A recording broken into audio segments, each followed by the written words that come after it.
And then there came a day like many others. The Best Flarking Podcast. Your nerd's eye view of TV, film, comics, and video games. With you as always, your mother flarking hosts, Dunners and Reach. Fellas, show them who they're flarking with. Well, hello there, listeners. It is that time again. It's that flarking time again. It's the Best Flarking Podcast. That flarking time. It's, your guys, Dunners and Reach here. Just a couple of guys Hanging being out. dudes. Living it up. So it's actually a pretty slim week.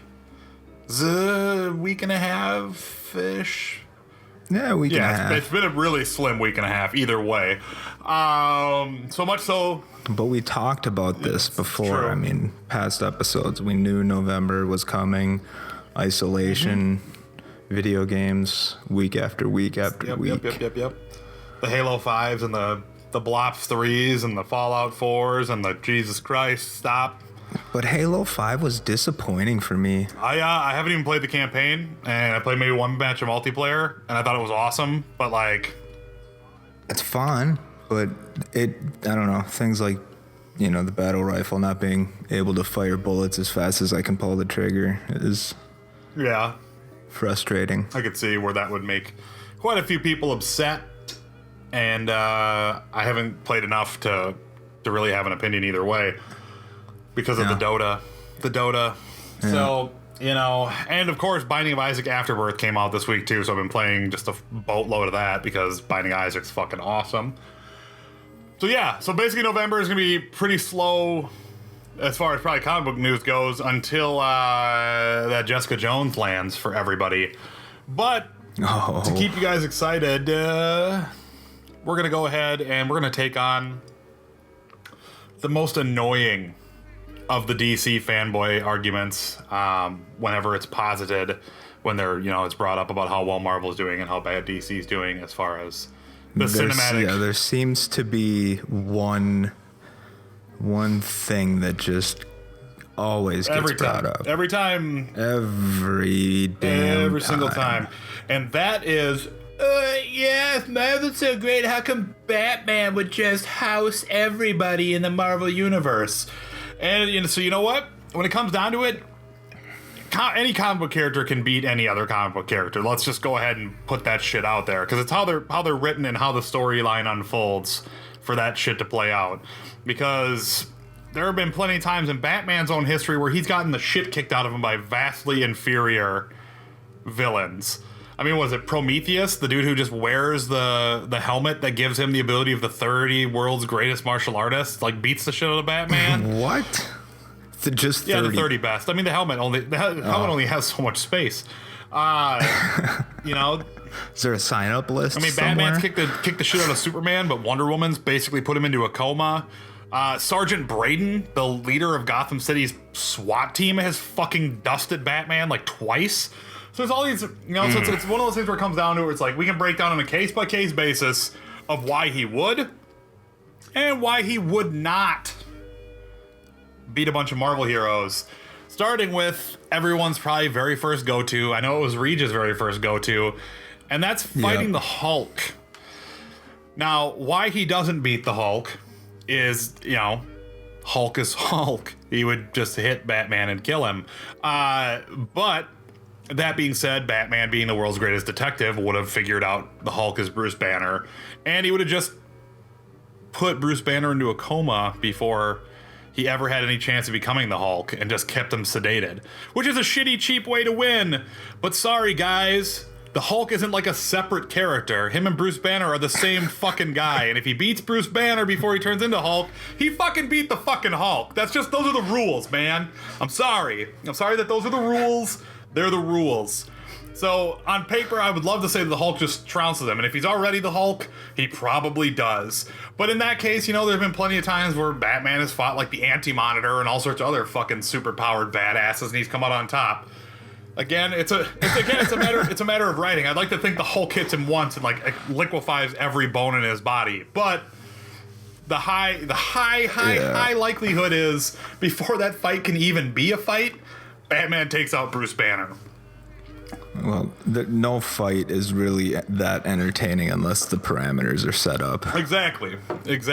You know, location, what are the rules, where are we, what's the environment? Exactly. And then, also you can, if it's a matter of like, oh, it's the Hulk, then he probably will have some kind of specialized battle fucking armor and show up in some kind of, you gotta make it some even. kind of super suit. Now we're gonna get into some of the easier ones that DC fans like to go ahead and pick off. Batman versus the Black Widow. Yeah, obviously he beats Black Widow. They're just two regular people, and Batman just happens to be better. Better. Yeah. Same with Hawkeye. And those two are relatively easy for him to beat. Now here's the one that is going to divide most folks in the world, and that's because everyone loves Iron Man. But Batman versus Iron Man, I think, is actually one of his easiest victories. Two rich guys in a suit. And one of those rich guys' suits is running off the power that keeps him alive. So, Batman being, master hacker, detective, best everything ever in the DC universe. I mean, what's to say that he doesn't just hack the shit out of fucking poster boy. He doesn't just hack the shit out of Tony's armor from afar and puts Tony down, which would then lead to Tony recovering later and probably making a better suit of armor and fucking up Batman, is how I would imagine that particular situation going down. Now, some of the dicier ones that are tougher to explain are like Batman versus Thor. Like Batman versus Thor, that's a tough one to pull down. I mean, I guess he probably fights him similar to how he fights Superman, because Thor is like Superman, but probably not as strong as Superman is, despite the fact that Thor is a god, which is why Superman is a bit more overpowered. But there isn't a rock that makes Thor weak. So overall, the fight can go on for longer. So I guess it would be a matter of if Batman could sustain a physical fight long enough to exhaust him. Or even galactic powers, like Surfer. Yeah, so like Silver Surfer and Galactus. I'm like, come on, man. Batman's smart, but he's not Reed Richards smart. And there are a couple I'm adamant Batman loses. No matter how. Yeah. So who does he not win? The one I'm adamant that for surely that he cannot win is he can't beat Steve Rogers. He can't.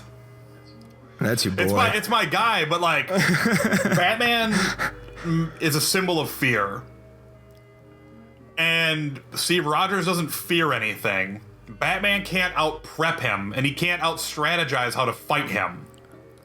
Yeah. And, Captain America never stops being Captain America, so Batman can't get the drop on him either. Yeah. So, and since his body metabolizes everything so fast, Batman can't knockout dust him or anything like that. And so I feel like in that fight, it comes down to who's physically better. And if it's a matter of who's physically better, Cap is fucking way better. Steve Rogers. And Steve Rogers is like Bane, but better. He's like physically stronger than Bane. So I feel like he ragdolls Bruce in a fight. But I mean, ultimately, if you really were to look for like a way for Batman to win, it's because Steve would fight fair and Batman wouldn't. And that's the angle where I think if there is an in for Bruce to beat Steve, it's that Batman doesn't fucking fight fair. And Steve wouldn't. As we got from the synopsis. Of course, there's no way he fights Superman and fucking fights fair. Like, why would you? Yeah, especially like morals. Damn it! If you fight Superman fair, you're a fucking fool. Because like that dude could pick up a building and smash it on you. That's not fucking fair to begin with. Like his existence is unfair. So Captain America is an absolute. Batman cannot beat him, and I don't give a shit what that 90s DC versus Marvel fan voting bullshit says. Where Batman outvoted Captain America. Why does it say different? Batman beat him because it's a fan vote. Of course, Batman's gonna get more fucking fan votes than Captain America, dude. He's fucking Batman. and they don't even know why. It's like him. It's fucking A, man. It's like it's hard to defeat Batman in a popularity contest. I don't even think Wolverine or Spider-Man can do it. And that's fucking insane, because it's Wolverine and fucking Spider-Man. Like, those dudes are insanely popular. It's like, yeah, Batman's just a little bit more popular. This is like, holy shit, you know? Well, we have to remember, he transcends the medium. Well, he does. Him and Superman, they transcend the medium. They're not just comic book characters, they're American folklore. Fucking Zack Snyder. Fucking. Secondly, I don't think he beats Peter Parker. Ooh. I don't think he beats the Spider-Man. And I feel... What is he reasoning behind this one? Because I think the spider sense gives him the edge. I don't think Batman can sneak up or do anything to him. Most excellent. I think the spider sense just gives Peter the edge in any angle Bruce is going to try and take on him. And it's just like, oh, Batarang coming from the shadows, fucking jump out of the way. Didn't see that one Didn't coming. have to. You know, it's just like, whoops. It's like, oh, Batman's going to throw knockout gas. Yeah. I can smell it through the canister as you're throwing it in the air because my fucking crazy spider senses are going nuts. You know? And then eventually it's going to come down to, like, Peter frustrating Bruce because he can't fucking punch the kid either because he's always flying around and getting just out of the way of everything. So I think... What about... I think Spider-Man wins. The morally flexible Batman versus Punisher. I think Batman wails on Punisher. And I think the reason is that, I mean, Punisher will probably go for the headshot right away, but I feel like Batman would just manipulate Punisher's, like, Vietnam-addled brain just too well to, or is it like the Gulf War? Because, like, I don't know. I don't follow it. They moved it up because, you know, time. Sure, you know? Yeah, you can't have a 70-year-old Punisher. I'll kill all you who aren't white. Did he just say he'd kill everyone who isn't white? Sorry, Punisher.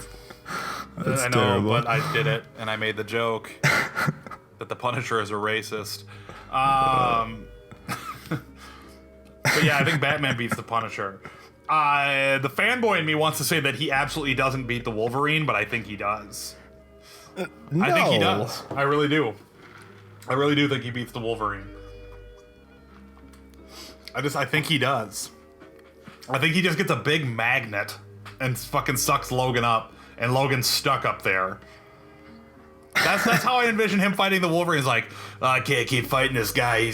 I can't even hurt him. And then the fucking claws come out, and it's like, yeah, you can't do anything to me. I got this metal all over my body. And they just conveniently happen to be in a junkyard where there's the world's largest electromagnet. Yep, and he uses the course, Batwing to fucking remote fly it in and fucking magnets his ass. And it's just like, oh! And the fucking Wolverine's stuck there. And he gets fucking magneted. Honestly, that's what I see happening. And that's not right. Easy ending. There's an honest trailer for you. Exactly. Just magnet him and it's over. Doctor Strange, I see him losing to Doctor Strange, I think. I mean, he's a fucking wizard, right? So, like, he's like, you know, so it comes down to, it's like, he's a fucking sorcerer. like what if he just fucking, like, Shalakazam and fucking brings Bruce's dead parents and is like, Bruce, why would you do this? Oh, and he just starts crying, and it's just like, just crying. He's like, I'm gonna put your parents in hell if you don't stop fucking around. Like, he's broken. He's shattered. He's a shell of a man. I'll bring Dormammu here and have him eat your parents' souls in front of you. Now fucking knock it off, Bruce. You fucking toolbox.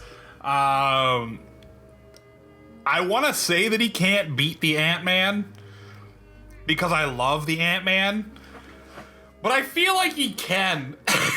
Like, I have this weird feeling where it's just like, it doesn't go the way it's supposed to for Scott or Hank fighting him. I just feel like they get the upper hand and then they fuck around too much and Batman like shorts out the suit and beats him up. Because I don't think Scott could best Batman in a one-on-one combat. No, you know? No. So it's like, I don't know, guys. Maybe he shrinks down and beats Batman up for a while, and then maybe Batman like develops like a glass jar that's super strong and just kind of scoops him up in a fucking super powerful pickle jar and like he has him trapped for eternity. Here's an interesting one for you, given Parker's response or ability to fuck up Batman. Taskmaster. Oh, see, this is unfair because I love him. Like, I know, it's hard to say because Taskmaster loses to so many people.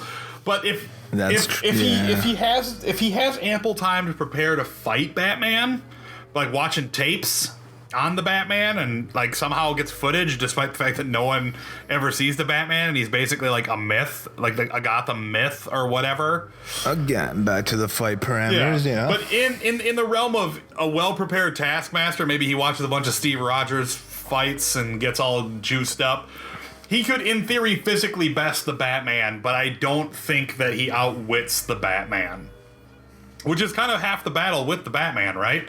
Is that he's super fucking tough to outwit when it comes down to fighting him, because he's not fighting just you physically, he's fighting you mentally, which is why, I think Steve Rogers and Peter Parker fare so fucking well against him, because they're super smart about how to use their particular power set, and I think Taskmaster will eventually just kind of get burned out because his metabolism moves twice as fast as regular people when he's like doing his photo reflexive muscle memory thing. So like he will get exhausted quicker in that fight. So I think Batman probably just fights him in the long con, just strings it out and eventually exhausts him and delivers the knockout blow to the Taskmaster. That's how I feel. How I feel about it. You got an answer for everything. I like to think of this is that shit where like you're sitting on a stoop when you're like 7 years old with your buddies. And it's just like, oh yeah, this is exactly how I would imagine it would go. And you'd argue it out and figure it out and go from there. But it's also the fucking argument that I hear all the time because I know so many like close friends who are just fucking DC full to the nine guys because they just think it's such deep and better storytelling and such a much more adult art form. You're reading comic books, shut up, nerds. It's just like it doesn't have to always stop being a nerd. It's one of those things where it's like it's one thing to be a nerd, and then it's another thing to be like, oh, this nerd thing is so lame. It's like, shut up. It's another thing entirely to actually somebody. Exactly. It's just, you're just gonna when it comes down to it, and so it's like I like a lot of DC comic books. I think The Flash is fucking phenomenal. I think Plastic Man's dope. Swamp Thing, the early '90s Animal Man run from Grant Morrison is dope. Like there's lots of fucking awesome shit in both of them. I never ever turn my nose up at like, oh god, Marvel. But rest assuredly, I'm a bigger Marvel fan and follow more Marvel characters. I mean, I don't think there's anyone on Earth who has a better rogues gallery than the Batman, if it really comes down to it. If you want to talk about pure depth of villain, fucking Batman has all of them. I mean, every single good villain in the DC universe is a Batman villain, with the exception of King Shark, who is apparently now a Flash villain, not an Aquaman villain. So rock and roll. And let's go. I'm into it. So I don't know if you have feelings on the matter, and we know you do because you're listening to this fucking podcast, so you absolutely have to have feelings on the matter. Fucking let us know. Like, comment on the little thing on the. Yeah, you felt some kind of way. You're like, fuck that. He fucking destroys Captain America. Or like, Spider-Man, really? That guy couldn't even beat a giant lizard man. Whatever you want to say, do it. Whether you believe that giant magnet's gonna hold Wolverine or not. You let us know and, throw it in the comments on the YouTube or the SoundCloud or, I don't know, whatever. Hit us on Twitter. We don't, and also thank you to all the new followers on Twitter. We appreciate it. Just get that out of the way real quick. We got like 4 new followers. So welcome to the shit show that is us. Thanks, Flarkers. You flarkin' fools. But yeah, that's, I mean, we could go on and on and on. Run down the list. Ghost Rider probably just kills Batman, right? Out. Yeah, just he could go he just that kind of route. looks at him and then burns his soul. Or what happens if maybe he looks into Batman's soul and it's so dark that it burns out the Ghost Rider? That it burns Ghost Rider. Just kills Ghost Rider. Like, holy shit, it's so dark. Also to go back to it's so dark and sad. His parents. That brings me back. Have you ever seen the Pete Holmes Batman, the Batman parody videos? God. Yeah, the colors are fantastic. Yeah, the one where he's like fucking him and Superman. He's just like, oh, S is a symbol for hope, my planet. It's an S. Hope starts with an H, you fucking dummy. He's like, my dad gave me this. Boo hoo. Quit crying over your dead parents. But Bruce, aren't your parents dead? Talk about my parents. I was a boy. He just starts crying. Shit's I was fantastic. a boy. Now I'm a bat. It's just like, yeah, that's fucking Batman for you. Oh my goodness. Yep. But he apparently kills Daredevil with his ready to snap. just instantly. He goes from ripping on Superman about his dead parents to the moment Clark doesn't even say anything bad about it. He just says, didn't your parents die tragically? And he just loses it. Can't even hang. With the touchback on that Prometheus 30 world's greatest martial artist helmet guy, he's inverse Batman. He was a child raised by two criminals who were gunned down by the Gotham City Police Department. So he becomes a Batman-like figure, but on the crime side. That's not a joke, Reg.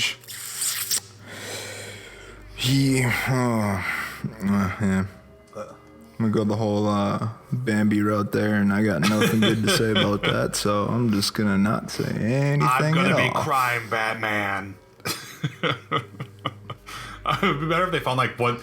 There's so many things wrong with that. What?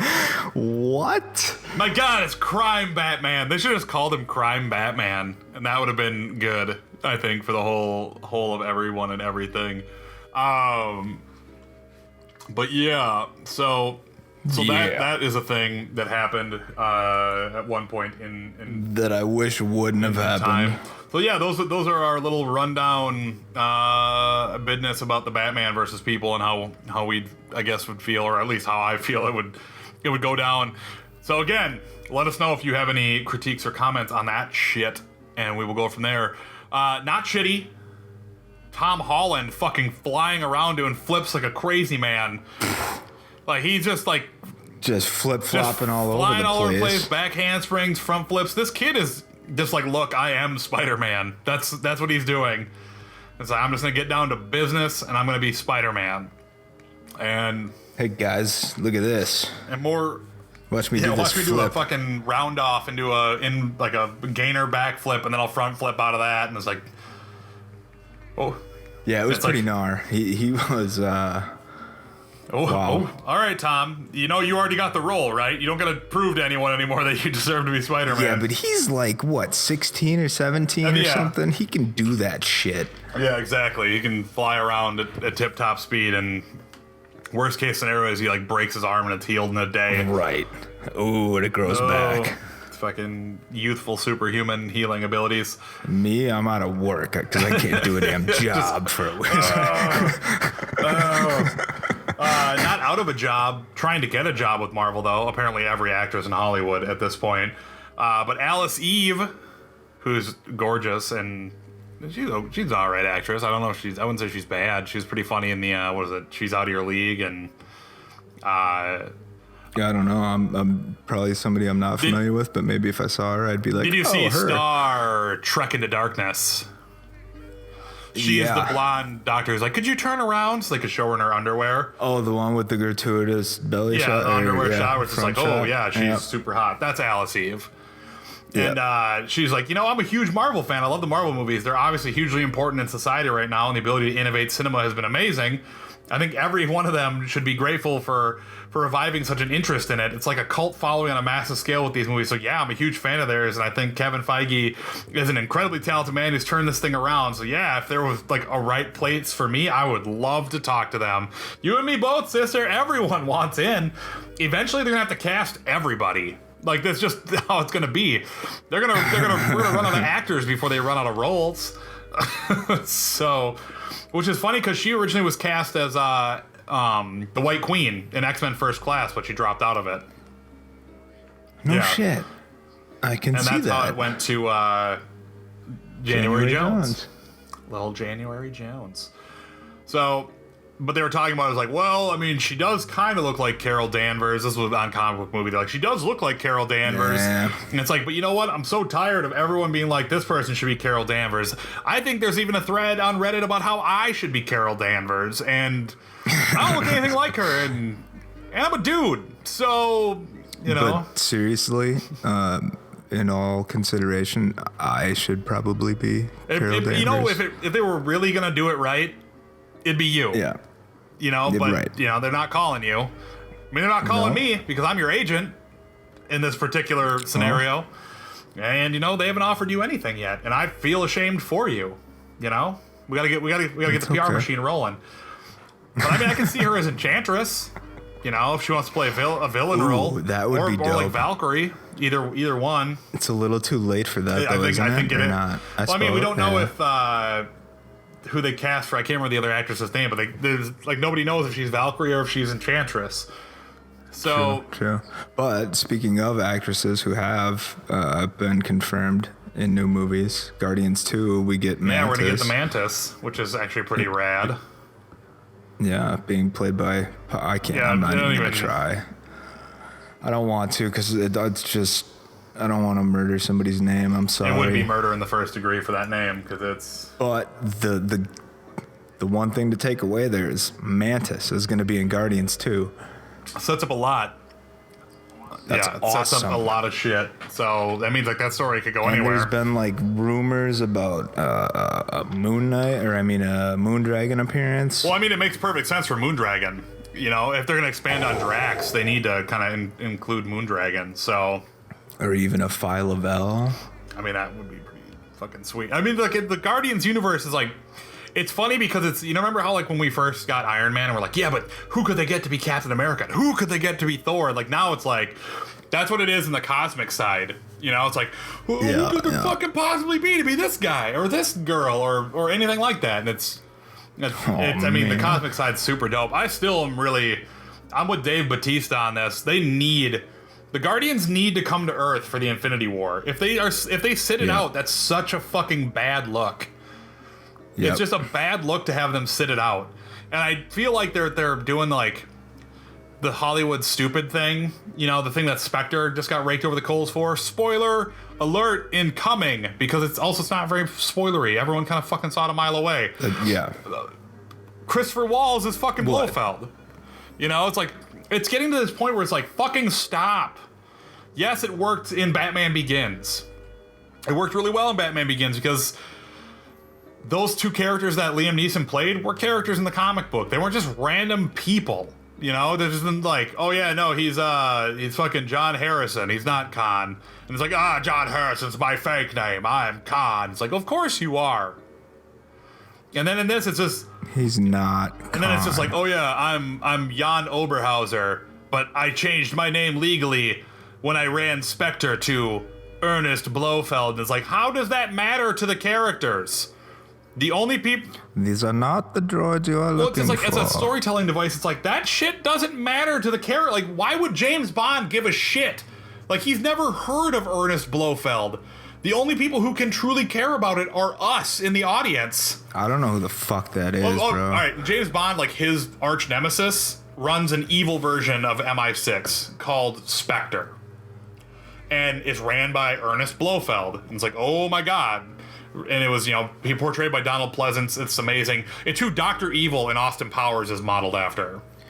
And what they do in the movie, though, is like, imagine you're a character in a film, and your best friend is Peter Timpkins. And you find out that Peter's leading this evil organization, but he's like, I don't go by Peter anymore, I go by Gary Stevenson. And you're like, okay. I mean, I don't know what that's supposed to mean to me, because in this universe, fucking Blofeld doesn't exist yet. It doesn't matter. You know, there's no reason for him to be like, I'm this guy now. And he's like, cool, do I call you that now, or do I still call you like Jan, or yeah, what do you want? Is that on paper? Is yeah, that legal? Because when you look at it, because like the only reason that he does it in this big climactic moment, because it does the James Bond you know, like the big James Bond, you know, like fanfare swell. when he reveals he's Ernest Blofeld. And it's like none of the characters in the movie know. None of them could know. It doesn't mean anything to them. The only people it means anything to are technically non-existent in the universe. It's us in the audience. Right. So it's like. So it's just a bunch of fourth wall breaking, it's not fourth wall breaking because it's not like he's looking to the camera and winking, but it's like fourth wall pandering. Because it's just kind of like, I mean, that's cool that he's Blofeld, but it doesn't make sense as a plot device why that's a reveal, because it's not a reveal. It doesn't mean anything to the characters. That tuna sandwich you've been eating the whole time is a peanut butter sandwich. It's like, no. Okay. So, I mean, I think movies need to stop. So if that's Marvel's attempt at doing one of those, like, Guardians is never coming to Earth. Just kidding, guys, they came to Earth. I feel like at this point, like, everyone's super invested that your stories are good enough that you can tell them without trying to, like, you can't hide this shit anymore. Yeah. Like, it's impossible. There's no, like, Luke, no, I am your father. There's, like, those moments don't ever happen again. They don't. Because people just know too much shit, and there are too many people, and there's too many moving parts on movies now, and shit gets leaked. And I don't know, it's just like, it's a bummer when movies try and, like, J.J. Abrams backdoor hide shit. The internet ruined everything. The internet made everything great and ruined it all. I know. It's the classic. The internet is it's the gift of the Magi, dude. It's that, like, it's everything you ever wanted, but all you ever wanted you hate once you have it. So that's exactly what the internet is. You know what I don't hate now that I have it? What's that? Doctor Strange in real life being made for cinema and seeing it in images online. Yeah, buddy. I love it. It's happening. And those stills look pretty good. Steven and Mr. Mordo. Great. Yeah, they look rad. I mean, Baron Mordo's, like, little tweed suit underneath his, like, overcoat looks like Baron Mordo's gear, dude. It looks like he's, like, all Baron Mordo'd out. And yeah, with the big old wizard sleeve going on. And Chiwetel Ejiofor looks like he looks off. He looks kind of like off. Like, he's not really all there in those photos. I'm kind of like, all right. Maybe he's tripping on acid. It could be anything. He could be summoning Dormammu to come hang out. He could be doing any number of things. How do you feel about the rumor that this is another origin story? Does that bum you out, or does, like, to tie it back into our whole thing of, like, studios saying one thing and doing another? Yeah, I don't know. I'm pretty sure they said they weren't going to do another origin story after Phase 2. But I wouldn't put it past them to do one. I hope it's not entirely an origin story. I'm okay that they do that for, you can't just hop right into the mystical shit without a little bit of how did he get here, and whether that's kind of the flashbacks throughout the entire film as they're applicable to whatever's going on screen, or if it's like the first half kind of thing. I don't care, but just don't give me an entire origin story, climaxing to him becoming, Doctor Strange, and then, becoming the Sorcerer Supreme and taking out whatever's going on. So I don't know. How do you feel about it? I don't mind that it's an origin story. I also I don't get why everyone gets so mad, because, like, these heroes, they have to start somewhere, right? So, like, I appreciate the origin story as long as they're not boring and overwrought. Like, like, that's my only thing, is, like, I don't want the origin story to be, like, plotting and then he finds, like, I found the inner strength to beat the villain. Like, I liked Ant-Man a lot, and that's an origin story too, and it's like, it's super origin story-y. And I dug the shit out of it, and I was like, this is great. Like, even Guardians feels origin story-ish, even though that he's already an adult and he's been out there being Star-Lord for a while. It's like the origins of the team. I don't know. Like, I'm not upset if it is an origin story. I'm more upset about the idea of them being, like, embarrassed to say it's an origin story. Sure. Like, that shit bothers me more than it being just an origin story. Just own it. You know, it's also, it makes it odd because now the whole idea of Iron Fist becoming a movie instead of being a TV show, and it not being an origin story either, makes me think that it absolutely will be, because how do you explain the Fist of Keon-Loon without it, you know? So, like, I feel like there's certain characters you can't get around it. Like, the new Spider-Man, of course we don't need an origin story. We've had 2 of them. You know, yeah, I get it. We don't need that. You know, but with new heroes, it's good to see where they come from. And if it's a matter of how they do it with, you know, the way that they did Daredevil's, because Daredevil, you know, is not an origin story. He's already the devil of Hell's Kitchen when it starts. But it flashes back to how he got his powers. It flashes back to him training, to the reason why he does what he does. So, like, I feel like those things could exist in a movie, and if that's how they do it in Doctor Strange, I won't call it an outright origin story either. But you know, it's just, I think I'm more upset about them being like, oh, no more origin stories. We know how much you guys dislike origin stories, and it's just like, just tell the internet to shut the fuck up and stop pandering to them. like there's one thing about the internet is, like, they're gonna talk shit about why they don't like something, and 85% of those fucks will be there day one regardless, because they just want to complain about why, like, their basement fucking version of Doctor Strange would be better when it totally wouldn't. Why their fanfic live journal version of fucking Doctor Strange is better than one you're making, and why they wouldn't do an origin story, because the only audience for their version of the story is themselves, and they've fucking read 200 issues of Doctor Strange and they know about the character. Like, my cousin's kids don't know anything about Doctor Strange, but as soon as that movie comes out, they're gonna be the biggest Doctor Strange fans in the whole universe, because that's how it works. You know? So it's like, exactly. Come on, man. Sometimes origin stories are a good thing. Leave it be. What do you guys think about origin stories, huh? Do you hate them? You love them? Love them, you hate them? Do you love to hate them? Or do you hate to love them? That covers all the bases. Or do you only kind of like them, and you don't know if you know, you're crushing on origin stories or not, or if you just, you know, it's a summer thing. So let us know in the comments what about the continuity of origin stories? Because you can't have things happening. Well, no, I guess you could, as long as you're going back in time and then flash forward to the current timeline. Are you kind of like angling at the idea of how he's already a threat in Iron Man 3? Yeah, exactly. And I think... I was thinking more back to Winter Soldier. Right. Not Iron Man 3, but Winter Soldier. Yeah. Where they're like, Stephen Strange, da-da-da-da-da-da. Like, right. It's like, oh, weird. So if this is taking place as an origin, you know, do I get the...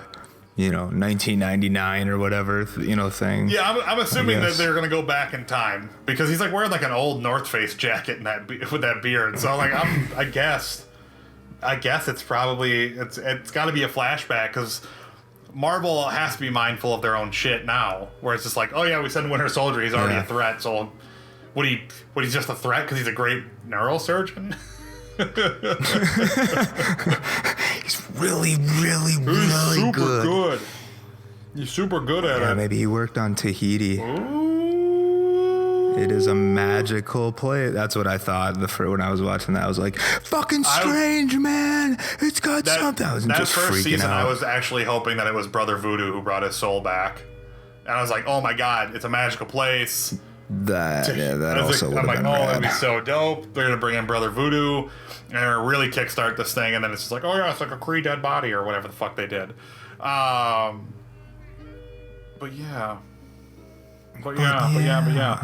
What did you think of Nicholas Holt's musings on superhero movies? Nicholas Holt, who plays Beast, and Nux in Mad Max. Yeah. Here's his official quote on the matter. Uh-oh. At times, I'll see superhero movies and admittedly be frustrated by them. It does feel like some of them are just packaging and they're not trying hard enough because they know it's a bankable formula. I love the X-Men films because they have a heart to them, and you have actors like Michael Fassbender who brings so much to the characters. The superheroes in that world aren't smug. You don't want to watch someone who you know is going to win from the start just being awesome for 2 hours. Yes, I do. That's exactly what the fuck I want to watch. It's also funny because it's like, yeah, you see, the thing is about superhero movies is all the ones I'm not a part of, yeah, they're the problem. And only actors like Michael Fassbender bring a ton to the character. Shut up, Nick Holt, you good-looking, handsome bastard. You know, you say these things, you date the Jennifer Lawrences of the world, and then you date that really cute redheaded girl from Mad Max, and, you know, you just say these things, and it makes me hate you. Just makes me hate your guts. You know, you're the best beast we've ever had on screen, with the exception of, like, the 2 minutes we've had Kelsey Grammer. But... Damn. But... I feel like what movies? They're just packaged. Like, yes, they're meant to sell toys. And you know what? Your fucking movies are meant to sell toys. Like, how many fucking dollars have you made on the back end of your Beast action figures? You know, it's like, they're meant to move shit. This is true. These things are made. They are packaging for brands. But it's like, to say that your X-Men movies are the only ones that have, like, heart to them, it's like, dude, X-Men 3 ain't have any heart. X-Men... Well, did he say they're the only ones right, with but heart? I mean, like, but having actors like Michael Fassbender brings so much to the characters, or the X-Men film, because they have a heart to them. But it's just like, it's like he subtweeted in an interview. I'll see some of these superhero movies. Or it's just job security. Yeah, I mean, but at this point, that kid's got to be super wealthy, though, right? Because, like, 2 X-Men movies in and a Mad Max. And a Mad Max. And a Warm Bodies. You know, he's got to be... He's not, you know. He's not doing. It ain't bad. So. It ain't bad. Yeah, it's just it is what it is. I guess. So man, they released all those synopsises for Jessica Jones. Every single episode. I hadn't read them until before we started. And you had... Until I compelled you. Yeah, until you were like, you look at them right now. And I was like, all right, I'm on it. I'll look at it. And they sound kind of sweet, dude. Like, all these episodes, like, I'm super excited. Like, there are a couple episodes that I'm, like, super excited about. I mean, the one where, like, her friends, like, go against her because she's going to do something basically crazy in episode 7, like, right in the middle. I was like, that sounds like a great mid-arc episode. Like, that sounds super dope. I think, you know... You and everybody else in the world are, and myself included, not just like I'm not excited about it, but the idea of Jessica and Luke get help from someone else in the neighborhood. Someone else? Maybe somebody who dares to fight the devil of the Jessica Jones series? Huh? Zing. Got him. But yeah, like it just sounds good. Like, come on, 2 weeks. Would you just hurry up? Oh, and you were saying the reviews, some reviews are already coming in. Really early reviews and like Variety and stuff are saying that it's just flat out better than Daredevil. It's amazing, and Kristen Ritter kills, and that let's get her and Luke Cage and the rest of the street level heroes. Let's get the Defenders into Infinity War, because these kids are killing it on TV. So let's do it. Let's get them out there. Let's get Zoom's mask off of his face on Flash. Dude, Zoom's mask looks like it's melted to his head. He looks like Black Mask with flash arrows or lightning bolts on the side of his head. Yeah. Well, I was saying he looks like a Black Lantern Flash. He does kind of look like a Black Lantern Flash. I look at it and I see Roman Sionis, because I see like the moldings, you know, to like the face. Yeah. The stretchy between the lips I see like a shit. scarecrow mouth, and around the eyes looks like Black Mask. So like I see a mix of Black Lantern Flash, the Scarecrow, and Roman Sionis, the Black Mask. Either way, I can do I can too. We were talking about this earlier, but like I have this weird feeling that it's just the reveal is going to be just lame, that it's Barry from Earth 2, and that's fine. You know, we already talked about that. Yeah, I think we did. Yeah, the other episode. Yeah. I mentioned that. Somebody mentioned somewhere down the line. It's probably you. It's probably you. But yeah, at least as long as he has Tony Todd's voice, that's all that matters. That's all that matters, man. He was speaking a little more clearly this week. He was. He might have had a cold. He was during just that ill. He was ill cold. during the first part. You know, and I say this with air quotes, but killed the Flash ordeal. Go home. Like, come on, Zoom. Come on. I gotta vibrate my face and my vocal cords like crazy. I don't know why he's a robot in that impression of him that I just did, but he is. I know how excited you are about all the new Marvel comics coming out and how Oh, you're so excited, super excited. No, I am excited. That's totally How do you honest. How do you feel am. about Carnage's issue that's out now? Came up. Well, I don't know. I'm waiting on everything. I'm not reading anything new. I tried to read the new shit, and it prefaced the conclusion of the old shit that hasn't even happened yet. So, I'll grab the number ones that are going on the shelf, and then I'll get the collecteds later. Well, so ask me in a couple months. Then I will give you the synopsis breakdown of what Carnage is new. All right, give me So Carnage. Carnage is back on Earth. He's back alive. Okay, Carnage. Are we talking? Carnage, or Cletus Cletus? Cassidy Carnage is back on Cletus, Earth all and right. alive, and he's murdering people again. And so basically the arc is being referred to as the Hunter becomes the hunted is the name of the arc, and the FBI is chasing him down with a brand new task force plan because since their serial killer is a supervillain, they are all outfitted with sonic tech from Stark and a special military liaison in John Jameson, J. Jonah's son, and the newly reformed Toxin. So Eddie Brock is helping them. So Eddie Brock and John Jameson and the FBI are hunting down Carnage. And apparently he holes up in an abandoned coal mine that he sets up as a giant Carnage symbiote trap to murder the entire FBI team is the first issue.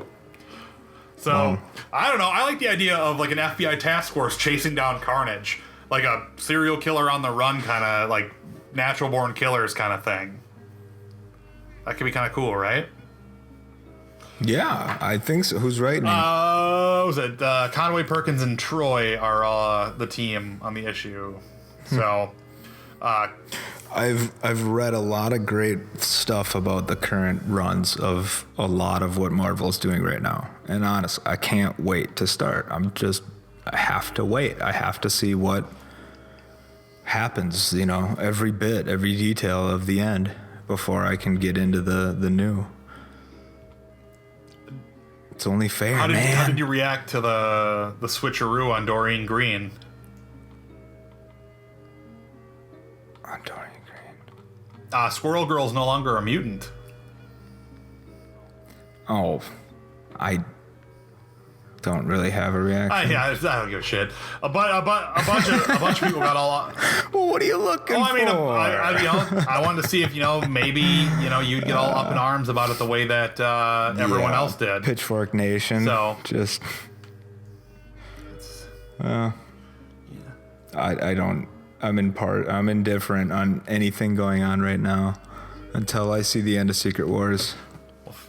It's just a bummer that it's taken this damn long. That's just them's the break sometimes, player. Sometimes, Yeah. To quote Jeff Goldblum in Jurassic Park, though, life always finds a way, man. It'll get there. Everything will be okay, Reed. Everything's gonna be fine. It will. No, I was just reading how good the new Vision comic is. I read the new Vision comic. It's awesome. Yeah. Vision and the Visions. Oh my god. Yeah, I've heard. Him and his synthezoid children and his synthezoid wife and him living in the suburbs and having a job because Tony in this new adjusted universe isn't just infinitely rich anymore. Like, he's still the wealthiest dude in the universe. It's just not like the money is so ungodly high that he could just like an Avengers. How quickly can we buy this building and then just destroy it, So like, I like the idea of the Avengers all needing to have jobs because they can't, they can't finance the team isn't just paid by Tony anymore to be on his payroll. It's like I don't gotta eat, gotta put. Yeah, it's like I don't got $1 million to pay the Vision. So, but the real question is, why the fuck does the Vision even need? How? Like, I get it because like at the core, Vision wants to be a human being. Like, that's always been like the crux of his deal. It's kind of like Data, It's like, Vision, none of this is necessary, bro. But it's like, but it's necessary to me to complete my transition into humanism. So like, it's all sorts of. It's great though. Like, it's super, super good. Because like their neighbors, like they show up like welcoming committee to them in the suburbs. And it's like I brought them cookies. Like, why? They're fucking robots. They're not going to eat them. And then it's like, oh, are those cookies? And he starts eating one. And it's just like, it's just awesome. Because and the wife's like, they're not robots. Don't call them robots. That's offensive. Well, it's offensive to call a robot a robot. He's like, he's not a robot. It's like, I'm in fact the synthezoid. I'm not offended, but I am a synthezoid. It's different. And it's just like all sorts of. It's got like all these like kind of neat moments, and then I definitely enjoyed it. I liked it. I liked it a lot. But God, you know what? I think we came to the end again. Like this is gonna be like a 10 minutes shorter than normal podcast, and you guys are just gonna have to fucking deal with it, okay? It's not our fault. The world doesn't have all the news today and tomorrow and yesterday. Not until after the 20th. But we will. Well, unless something huge comes up. Yeah, I mean, we'll still be here talking about all sorts of goodness and all of that stuff. But, to launch into the spiel, if you like the show, and we know that you do, because, we're modest, and we know, that you like the show, but we won't talk about how much you like the show. We are on iTunes, and we are on Stitcher and SoundCloud as the Best Flarking Podcast. We are on Facebook as... Was it Best Flarking Podcast? Because we can't get the in there because Facebook fucked us. And we're on Twitter as @MotherFlarker. Same with Vine. We are on Instagram as the Best Flarking Podcast. And we are both on Twitter individually as well, as I am @AdamJDunn. And I am @Nick Regis, and I see there is no K in my name. Yeah, so you can K your way out of his life. I love that. When you write an email to somebody and your signature clearly says that there's no K in your name, and they still write back, hey, Nick, with a K. It's just a... You're like, yes, you are so attentive. Like, it's just society. They can't even control themselves. They just toss the K in at the end, and it's like, oh, fuck! I hit send already! Oh my God! That happens to me, but a lot of time I'll be typing so fast that instead of saying your, I'll just leave it as you.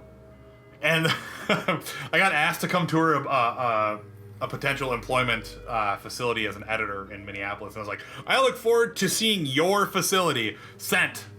I look forward to seeing you facility. That doesn't look good. That's not a good look, brain. We gotta proofread our emails when we send them. That's your fucking life lesson, Flarkers. Proofread your goddamn emails before you send them. If there's one thing you take away from today's show. If there's the one thing you take away that we extensively covered, it's that you proofread your emails, baby. Oh my God. But we're here for you guys. But as always, we really, really appreciate all you guys listening, and we thank you guys for helping push this by sharing it and liking this and really helping us out, making the podcast grow and get bigger. We have all sorts of really neat, cool stuff on the horizon that we're making for, on the YouTubes and all that other good stuff like that. So again, thank you very much. And this is technically a milestone episode, if you really want to call it that, because it's 15 of them.